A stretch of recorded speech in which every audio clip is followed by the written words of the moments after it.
growing, and with that, the need to feed. The United Nations Food and Agriculture Organization and researchers around the world estimate current animal production will need to grow by an average of 52% by 2050 to meet the protein demands of the anticipated nearly 10 billion people. Meeting this demand without pushing the environment to the brink will be critical. Finding an efficient protein source is key to both the Earth and man's survival.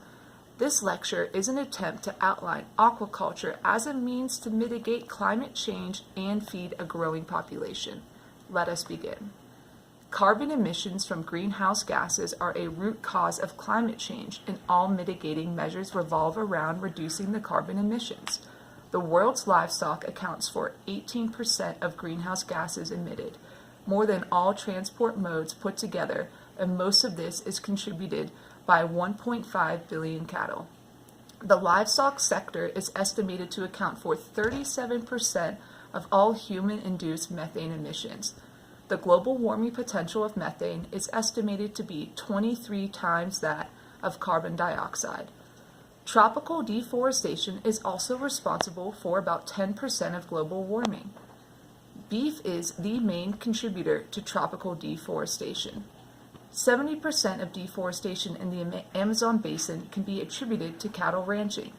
It is estimated that more than 1.5 billion tons of carbon dioxide are released to the atmosphere due to deforestation. These numbers show that it is impossible to farm cows for every inhabitant on this planet. We need a more efficient protein. Enter aquaculture. Aquaculture's positive influence on climate change has gone unrecognized at a time in which society at large needs to consider the environmental costs of food production. Farmed aquatic organisms do not emit methane, and the amount of cropland required for farmed aquatic animals is significantly smaller than livestock production. Replacing livestock production with aquaculture could spare between 729 and 747 million land hectares globally. That's an area twice the size of India. Land savings would be achieved because fish and other aquatic animals are extremely efficient at converting feed to biomass for human consumption.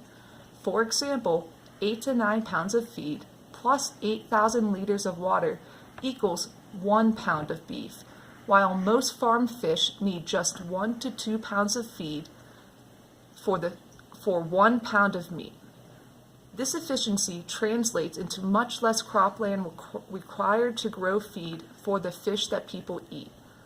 When comparing greenhouse gas emissions, cattle production produces 7 times more carbon dioxide, 4 times more nitrogen, and 2.5 times more phosphorus than fish production.